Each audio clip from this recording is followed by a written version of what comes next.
Vegetable dalia khichdi. Okay, so vegetable dalia khichdi. మరి దీనికి కావాల్సిన పదార్థాలు తెచ్చేస్తావా? ఓకే, ఇంగ్రీడియంట్స్ తెచ్చేస్తాను. ఓకే అమూల్య, ఇంగ్రీడియంట్స్ తెచ్చేసాను. ఓకే, సో చాలా ఇంగ్రీడియంట్స్ కనిపిస్తున్నాయి. పీస్ ఉన్నాయి, అలాగే లెమన్, అలాగే మనకి క్యారెట్ ముక్కలు. Yes. అండ్ మెయిన్ ఇంగ్రీడియంట్స్ ఏంటివి? మెయిన్ ఇంగ్రీడియంట్స్ వచ్చేసి మనకు పెసరపప్పు అండ్ అలాగే దలియా కిచిడి, గోధుమ రవ్వ. గోధుమ రవ్వ. ఎస్. సో మనకి కొంచెం పొట్టుతో ఉన్న గోధుమ రవ్వ. ఎస్, అవును. ఓకే, మరి స్టార్ట్ చేద్దామా? యా, స్టార్ట్ చేసేద్దాం. స్టవ్ ఆన్ చేసేయండి.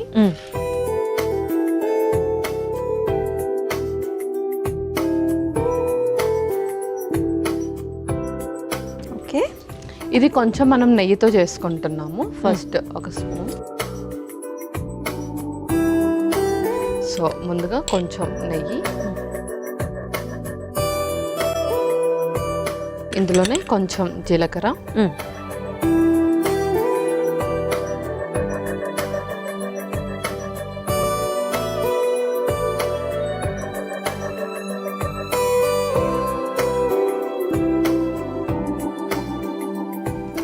అందులోనే ఇంకా అల్లం కూడా వేసేద్దాం.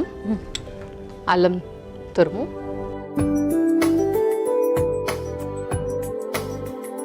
ఓకే పల్లవి, ఇవైతే వేగిపోయాయి. నెక్స్ట్ టైం వేద్దాం. యా, నెక్స్ట్ మనం వెజీస్ అన్ని కూడా వేసేసుకుందాం. సో ఫస్ట్ బీన్స్, అలాగే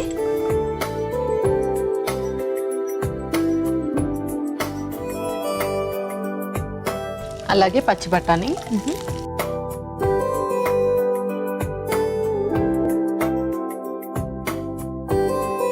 అలాగే క్యారెట్ కూడా,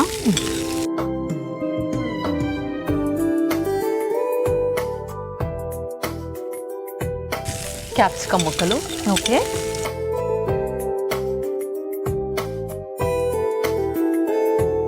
ఇప్పుడు ఇందులో మనం కొంచెం పసుపు,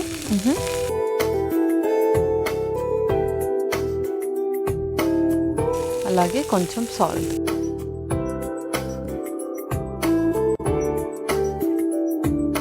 సో మనకి గాల్ బ్లాడర్ స్టోన్స్ అనేది ముఖ్యంగా దేని వల్ల వస్తూ ఉంటుంది? సో ఇది ఏజ్ పరంగా కూడా రావచ్చు, లేదంటే ఫ్యామిలీ హిస్టరీ ఉండడం ద్వారా కూడా రావచ్చు.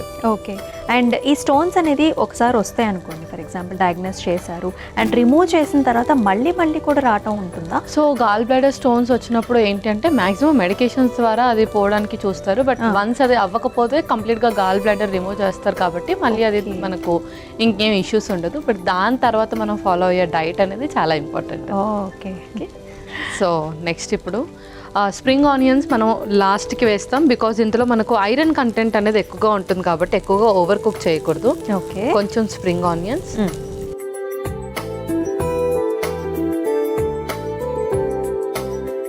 ఓకే. ఇప్పుడు ఆల్రెడీ నానబెట్టి ఉడకబెట్టిన పెసరపప్పు, ఓకే,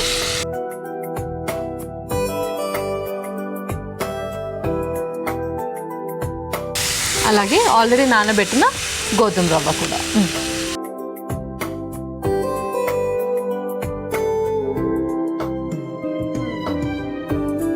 సో అది ఉడకడానికి మనం కొన్ని వాటర్ కూడా వేసేసుకుందాం. ఓకే,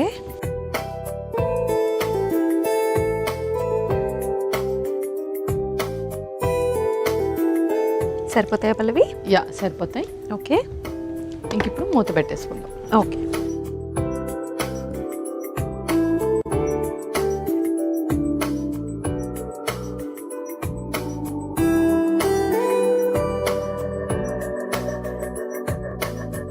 సో మన గాల్ బ్లాడర్ స్టోన్స్కి అంటే దీనికి సిమ్టమ్స్ ఎలా ఉంటుంది? సో సిమ్టమ్స్ వచ్చేసి అప్పర్ అబ్డామిన్ పెయిన్ ఎక్కువగా ఉంటుంది, నాజియా సెన్సేషన్, అండ్ అలాగే కొంచెం సివియర్ అయినప్పటికీ ఫీవర్ కూడా ఎక్కువగా ఉంటుంది. ఓకే, సో ఫీవర్ కూడా వస్తుంది? యా, ఫీవర్ కూడా వాళ్ళకి కొంచెం ఫ్రీక్వెంట్గా వస్తూ ఉంటుంది. అండ్ అలాగే పెయిన్ ఎక్కువగా తెలుస్తుంది అప్పర్ అబ్డామిన్లో.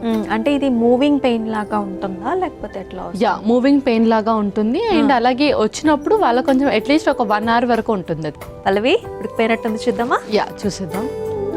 ఓకే, సో చక్కగా రెడీ అయిపోయింది. ఓకే, సో ఇంకా మనం దాన్ని సర్వ్ చేసేసుకుందాం స్టవ్ ఆఫ్ చేసి. అయిపోయినట్టేనా? యా. Okay,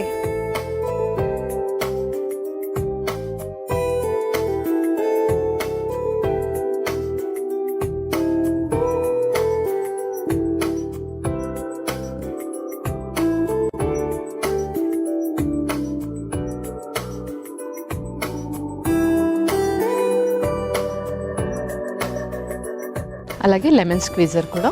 okay.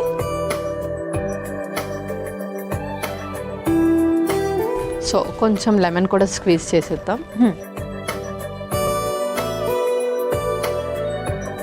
కొంచెం కొత్తిమీర కూడా. ఓకే పల్లవి, మరి రెడీ అయినట్టేనా? Yeah Amulya, vegetable dalia khichdi ready అయిపోయింది. ఓకే.